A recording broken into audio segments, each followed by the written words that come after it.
Traditionally, iPhone's Plus models have been a little underappreciated. They're the phones that you picked when you want a bigger screen, but you didn't want to pay extra money for that Pro Max. But today, that changes with the iPhone Air, Apple's thinnest and lightest phone yet, at just 5.6 millimeters thick and 165 grams heavy.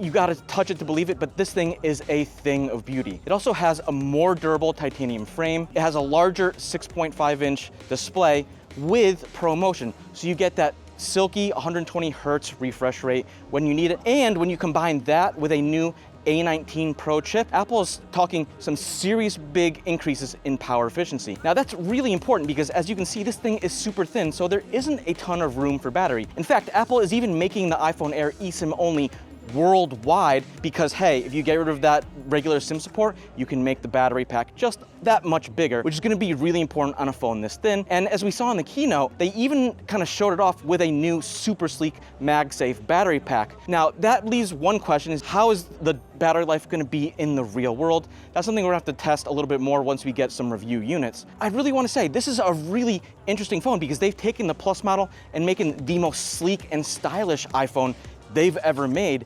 And on top of that, there's also some hints that this could be a preview of a possible Apple foldable phone that we might get maybe next year or the year after that. You know, that might sound like a lot of speculation, but if you think about it, if you look over to some of Apple's rivals, specifically the Galaxy S25 Edge, Samsung came out with a super sleek, super thin design that's pretty much the same thickness as the new iPhone Air. And then a couple months later, they came out with the Galaxy ZFold 7 that had a very reminiscent design, and it was basically two S25 edges kind of smashed together with a hinge and a big flexible screen. And if we look at the iPhone Air and that gorgeous super thin design, it's really not a stretch to think about what if Apple put two of those together with a flexible screen, and then you have your iPhone Fold, or whatever Apple ends up calling it. Now, of course, to get that super sleek design, there are a few sacrifices, notably in back in terms of that camera, because you only have a single 48 megapixel rear camera.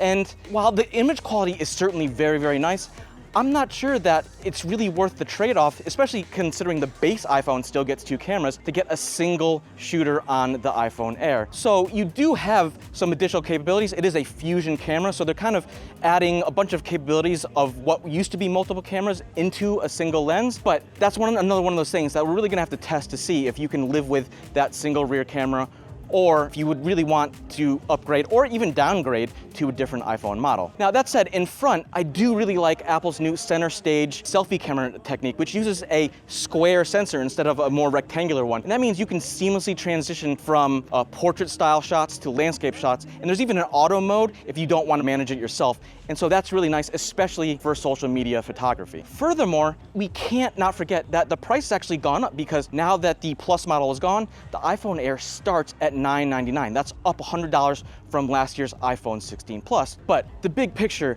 is that Apple has really stepped up its engineering to make something as sleek and beautiful as the iPhone Air. And if my speculation is right, Apple hasn't commented on this yet, of course, but this could be the template, the foundation for a foldable iPhone coming maybe, hopefully, in the not too distant future. But regardless, it is a very exciting device. For more from Engadget, as always, stay tuned to our YouTube channel for more reviews, videos, and hands-ons, and check out Engadget.com for all the info on today's Apple event.